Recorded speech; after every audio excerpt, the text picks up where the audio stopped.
જય જવાન જય કિસાન। આજે આપણે આવી ગયા આપણી સોનેરી લીલોડી ધરતી ઉપર અને આજે આપણે વાડીએ આવી ગયું છે કપાસ કાપવાનું કટિંગ મશીન।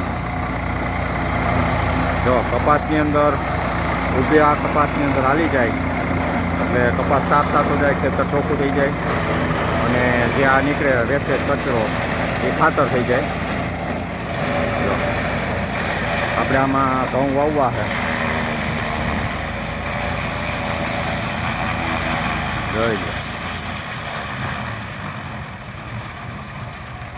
ભૂકી કરી નાખે આવ ઝીણી, કાંઈ નડે જ નહીં ખેતરની અંદર।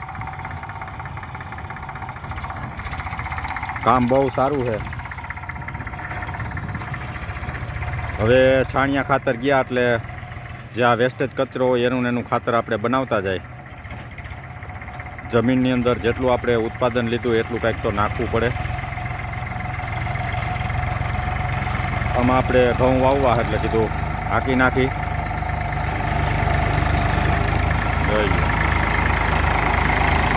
આપણે હડમતારાથી આવી ગયું છે ખાતર।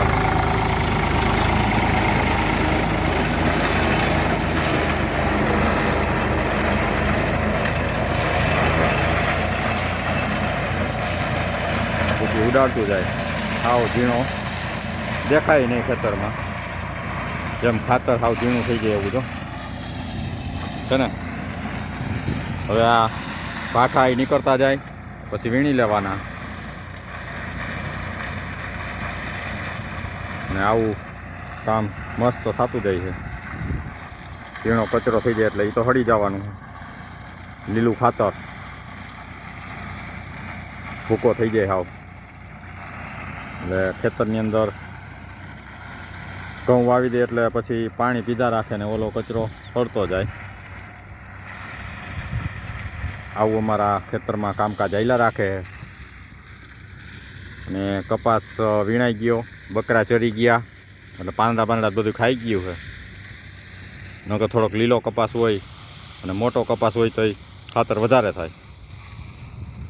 આમાં કાંઈ ઉપાધિ નહીં, ખેતર ફટદણ ચોખ્ખું। ઓલું રાપ કાઢવી ને બાયણે કાઢવી ને હરગાવવી ને વાર લાગે।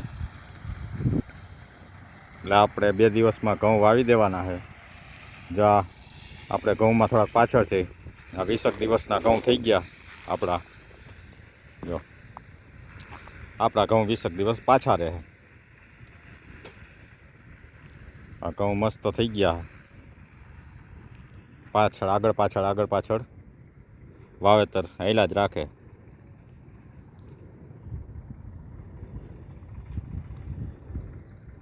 ઘઉં મસ્તના નીકળી ગયા, કાંઈ ઘટે નહીં।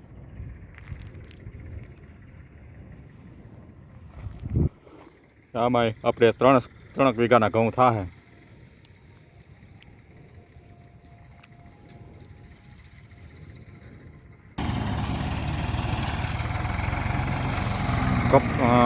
કપાસ કાપવામાં ટ્રેક્ટરને બહુ તકલીફ નથી પડતી, કીધું ઉકરાટા મારી જાય પણ કપાસ નાનો એટલે હાલે છે।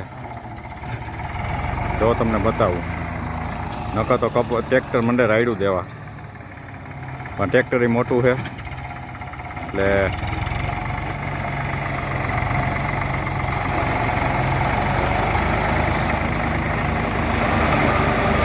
ધોર્યો તૂટે હો વાહ,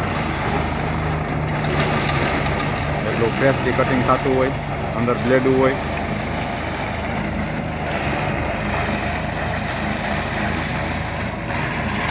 લીલા કપાસનું કટિંગ કરવામાં કાંઈ બહુ તકલીફ ન પડે, સુકાઈ ગયું હોય તો થાય ચોવડ જેવું, પણ લીલો કપાસ હોય એટલે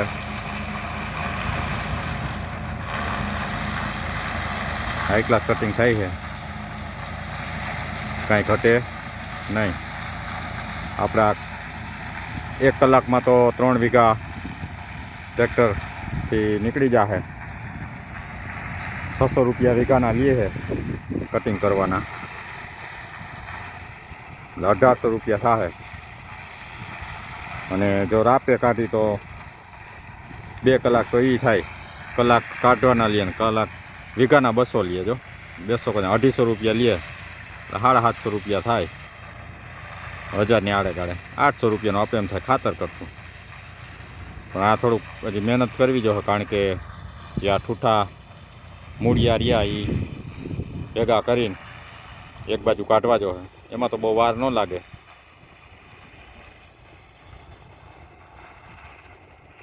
એટલે આવું બધું હાઈલા રાખે.